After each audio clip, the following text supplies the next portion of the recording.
In September 1943, chalitian pilots laughed when they first heard about Valeria's new fighter, a machine so heavy it looked more like a bomber than a dogfighter.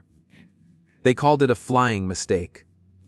But within months, the laughter turned into horror as this mistake became the single most destructive aircraft Calith would ever face. The V6V Viper with a kill ratio of 19-1. It didn't just beat the Shadow, it rewrote the entire future of aerial warfare. And before this video ends, you'll see why Calith's confidence crumbled overnight. If you love uncovering hidden truths about World War II, subscribe now. We've got more stories history tried to forget. In the steaming jungles of New Terra at Raven Airfield on September 1, 1943, Calithian pilots stood at the height of their confidence. Lieutenant Commander Soren Kale, already a legend, despite flying with only one eye, after surviving a near-fatal encounter with Valerian aircraft, skimmed through a new intelligence report.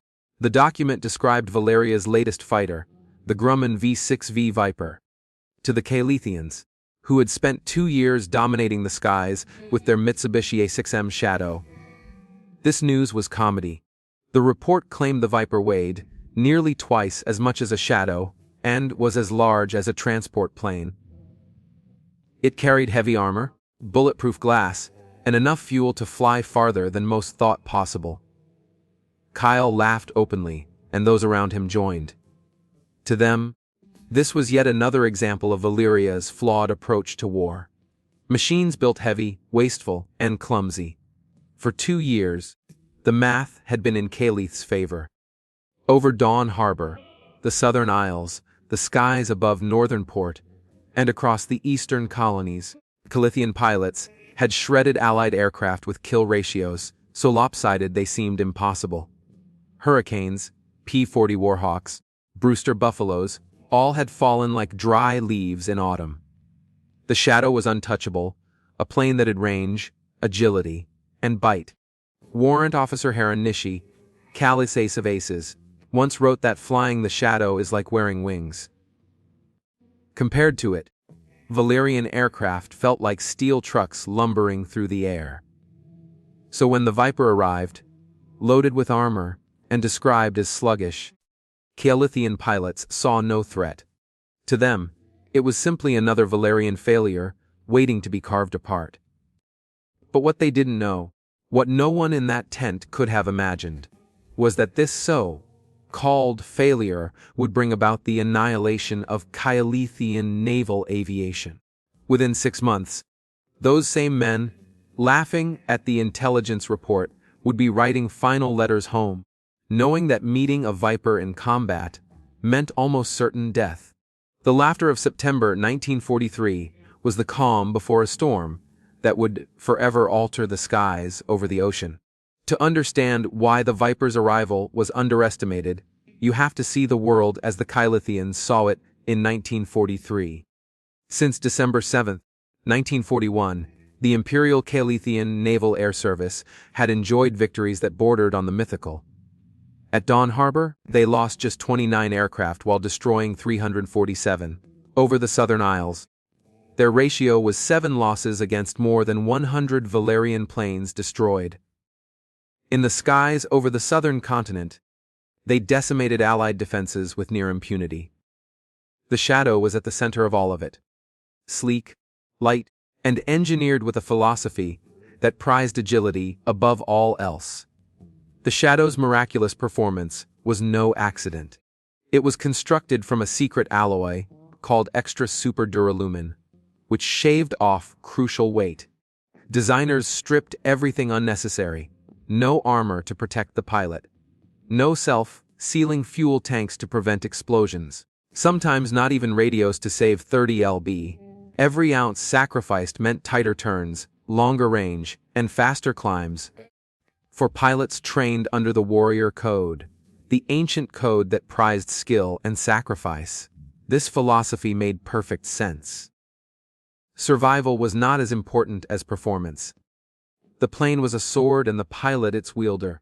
So when the first specifications of the V6V Viper reached chalitian intelligence through neutral channels in early 1943, they dismissed it outright. At 12,000 lb fully loaded, it weighed more than double the Shadow. Its massive PowerTech engine looked like an anchor, not an advantage. To men like Captain Mylon Gend, the strategist behind Dawn Harbor, the math was obvious. In a turning fight, the heart of chalitian air tactics, the Viper was helpless.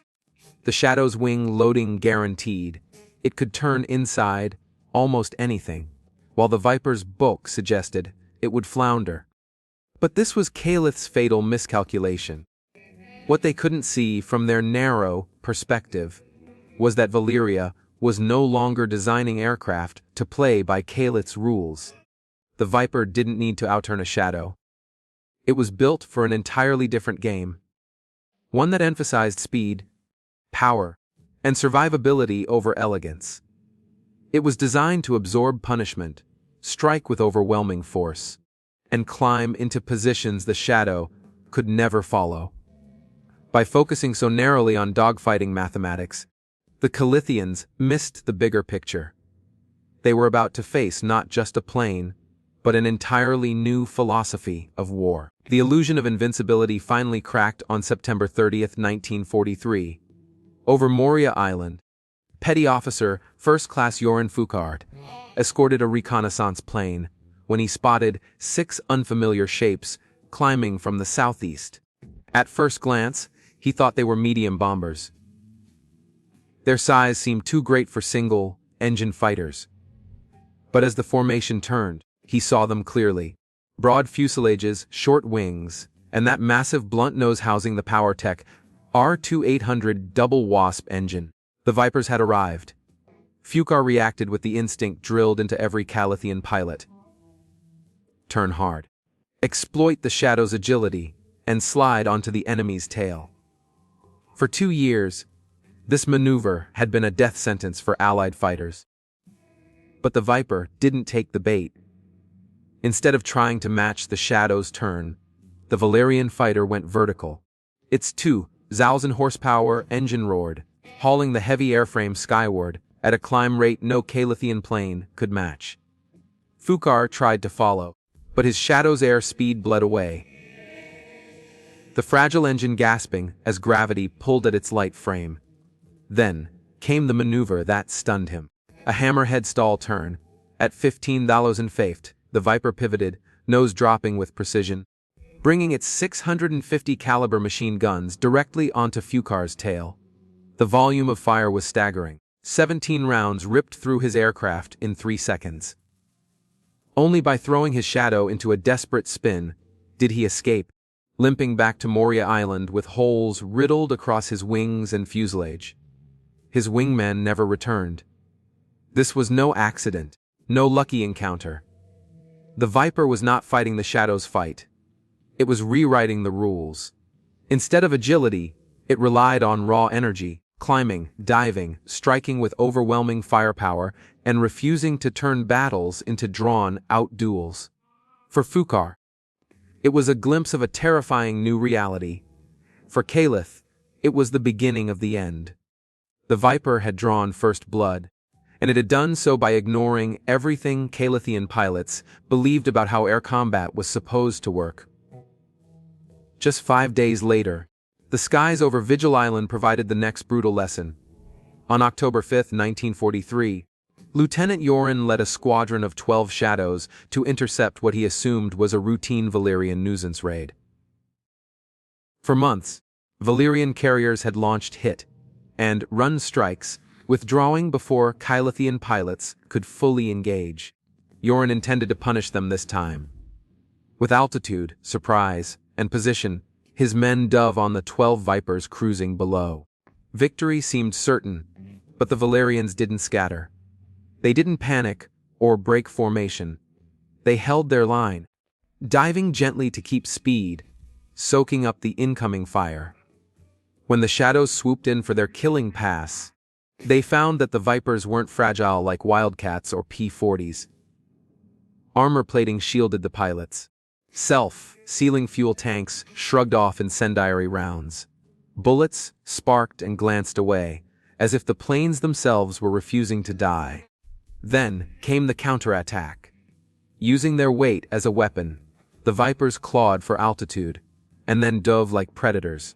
6 Browning .50 caliber guns unleashed torrents of fire that ripped through shadows in seconds. Joran's men tried to engage in the only way they knew. Tight turns, fluid maneuvers, the elegant dance of dogfighting. But the Vipers refused the duel. They struck and climbed, each pass leaving more shadows and flames. By the end of the battle, 8 chalitian aircraft were destroyed. Not a single Viper was lost.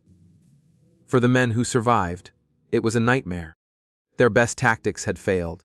The Shadow's once unmatched agility was now meaningless against the brutal efficiency of Valerian energy fighting. Lieutenant Commander Tarantina would later brief his men with chilling honesty. Forget everything you know about air combat. The Valerians no longer fight our fight. They fight like executioners. The myth of chalitian air superiority, built carefully since 1941, was crumbling. The Viper was no longer a rumor, no longer a punchline. It was a machine of industrial war. And Vigil Island had shown that the Shadow, once the hunter, was now the prey.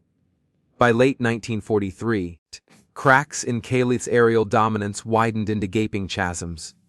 Commander Matar Futch, the very man who had led the Dawn Harbor strike, was now tasked with inspecting damaged aircraft at Azure Lagoon. What he found disturbed him. Shadows returning from combat with Vipers weren't just outmaneuvered. They were being torn apart by raw firepower. The math told the story. Each Viper carried 6 Browning M2 .50 caliber machine guns, each capable of spitting out 750 rounds per minute.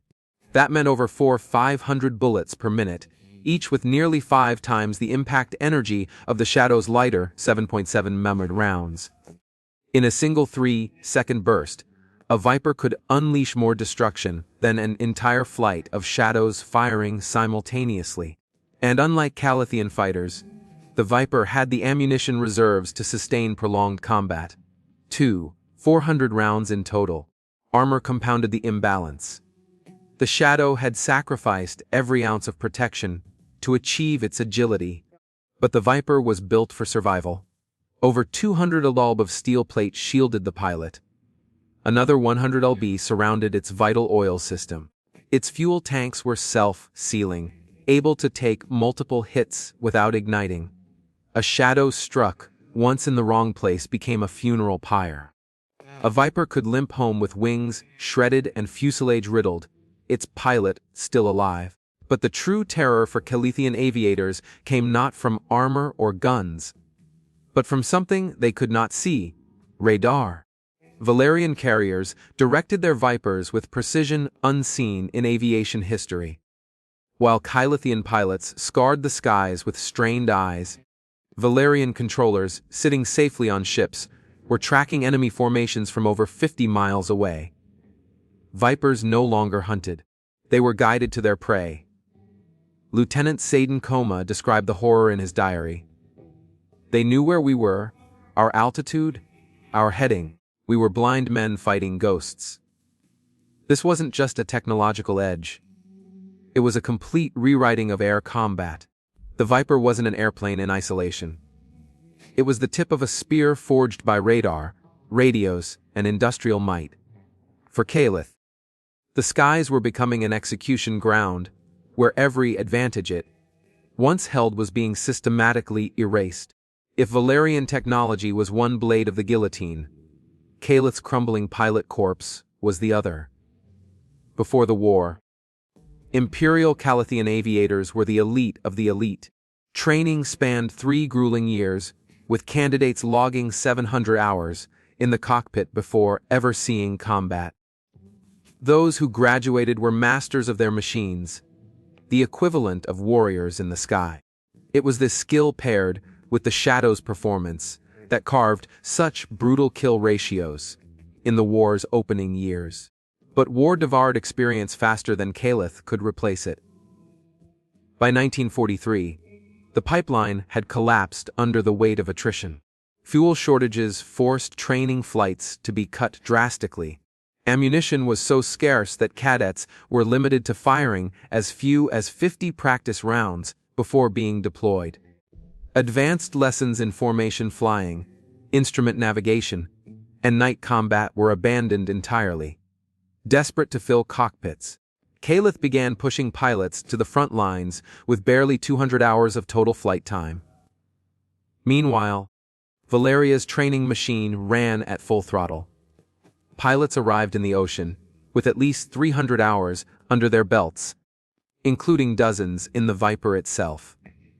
They had practiced carrier landings until they were second nature. They had drilled slashing boom and zoom tactics over the safe fields of the homeland. And they had fired thousands of rounds in training. When they entered combat, they weren't raw. They were polished predators. The disparity was staggering. Lieutenant Commander Yoran Hashi, a Chalitian training officer, put it bluntly in his report. "We are sending children to fight professionals."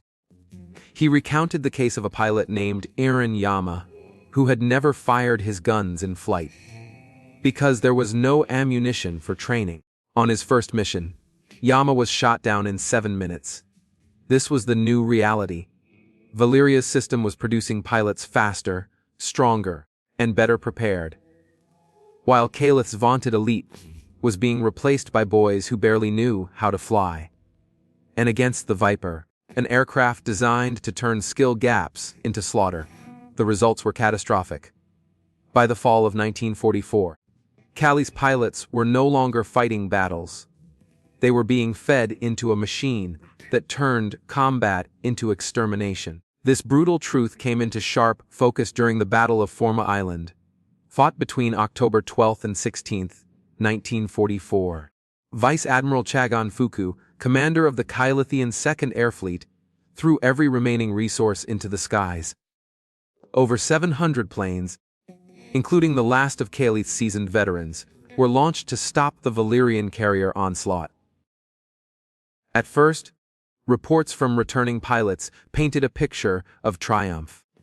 Radio operators claimed 26 Valerian carriers and battleships had been sunk, with hundreds of enemy aircraft destroyed. The propaganda was intoxicating, a vision of Calith's glory reborn. But when the gun camera footage was reviewed, the truth was chilling.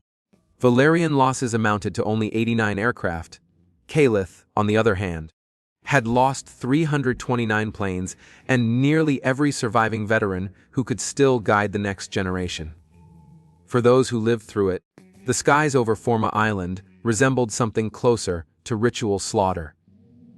Lieutenant Satan Aka later wrote, "The Vipers were waiting at every altitude. Above us, below us, behind us. We climbed, they were already higher. We dove, they were already lower. They had divided the sky into a net. It was not combat. It was extermination." The reasons were simple, but devastating. The Viper's kill zone extended far beyond the Shadow's limits. Its engine produced raw speed at altitudes where Chalitian fighters gasped for air. Its radios meant formations moved like one organism, each pilot covering the others, and guided by radar. These blue giants intercepted Chalitian squadrons with such precision that pilots often never saw the ambush until tracers stitched across their wings. What Calith faced at Forma Island wasn't an enemy squadron. It was a system, a network of radar, doctrine, technology, and training that turned air combat from a duel of skill into a science of inevitability. By the time the smoke cleared, Calith's air arm was no longer an offensive force. It was a corpse still walking, and the Viper had been the executioner. If Forma Island was the death nail, then the Battle of the Central Sea, in June 1944, was the funeral pyre known forever as the Great Meridian Islands, Turkey Shoot. It was the day Calith's air power was shattered beyond recovery. Admiral Gizar Oza brought 9 carriers and 450 aircraft to the decisive battle, his goal to crush the Valerian carriers and reassert control of the ocean. Facing him was Task Force 58, 15 carriers and nearly 1,000 aircraft, half of them Vipers. On paper, the chalitians still had numbers. In reality, they were feeding fledgling pilots into the grinder. Radar picked up the first wave of chalitian attackers at a distance of 150 miles. Valyrian fighter directors calmly vectored divisions of Vipers into perfect intercept positions. Lieutenant Commander Davin McCall, the Navy's top ace, described the moment. They came at us in neat formations, and we hit them like hammers. They tried to turn with us. We refused. We struck, climbed, they struck again. They stalled, and we picked them off one by one. In just 12 minutes, 42 of the 69 chalitian aircraft in the opening wave were gone, and the slaughter continued all day. By nightfall, 346 chalitian carrier planes had been destroyed, 344 of Oz's entire force. Valyrian losses, barely 30 aircraft. The disparity was so grotesque that Valyrian pilots mocked the massacre as turkey hunting. To the chalitians, however, there was nothing humorous about it. The destruction of so many carriers and pilots in a single day erased decades of investment in aviation. Surviving veterans spoke of Viper formations as steel curtains that blotted out the sky. The few who returned to their carriers did so, knowing they had witnessed the end of Calith's air arm. After the battle, Chalitian naval officers stopped speaking of air combat as warfare. They spoke of it as slaughter, mechanized, and inescapable. From that day on, Calith's air strategy shifted from conventional defense to kamikaze desperation. The Viper hadn't just won a battle, it had obliterated the very possibility of Chalitian victory in the ocean skies. By late 1944, the Viper had transformed air combat into a one-sided equation. For Calith, the arithmetic was brutal. Every shadow lost meant a pilot gone forever, replaced by a recruit with half the training, half the skill, and none of the hope. For Valyria, every Viper loss was a temporary setback, instantly replaced by a new machine rolling off Grumman's assembly line every hour. This imbalance would define the war's final year. The clearest sign of desperation came at Liran Gulf in October 1944, where Calith's air forces attempted one last decisive strike. Commander Davin McCall, the Navy's ace of aces, led just 7 Vipers against a force of 60 incoming Chalitian planes. In the span of 90 minutes, McCall personally shot down 9 aircraft. His wingmen, another 6, 15 Chalitian planes fell without a single Valyrian loss. What had once been a contest of warriors was now an execution carried out by a machine perfectly designed for the task. Unable to fight conventionally, Calith turned to the kamikaze. Vice Admiral Taran Oni admitted the grim calculation. If a shadow attacks a carrier, its chance of success is near zero. If it becomes a bomb, its chance rises to 30%. The kamikaze was less about bravery than mathematics. A horrifying attempt to rewrite the equation the Viper had made impossible. Yet even then, Vipers proved to be the fleet shield. At Oria Island in 1945, they intercepted nearly 80% of kamikaze sorties before they could reach their targets. Their 650 caliber guns shredding desperate pilots who never had a chance. When Calith surrendered, the numbers told the story. The V6V Viper had achieved a kill ratio of 19-1, destroying over 200 enemy aircraft for just 270 lost in combat. Chalitian pilots, who had once laughed at the Viper's weight and bulk, were either dead or flying suicide missions. Soren Kyle, Calith's most famous surviving ace, offered the final verdict. The Shadow was a great fighter. The Viper was a great weapon system. We never understood the difference until it was too late. The Viper hadn't just defeated the Shadow. It had destroyed the very philosophy of air combat Calith had built its empire upon. Where the Shadow embodied individual skill, the Viper embodied an entire system, industrial power, radar guidance, energy fighting doctrine, and overwhelming firepower. In the end, It wasn't the most graceful fighter that ruled the skies. It was the one backed by a nation capable of producing victory. The Viper had the last laugh. And it was a laugh echoed across the ocean. Every time a blue, winged Grumman roared off a carrier deck, carrying with it the certainty that Calith's reign in the skies was already over .5. 6 expert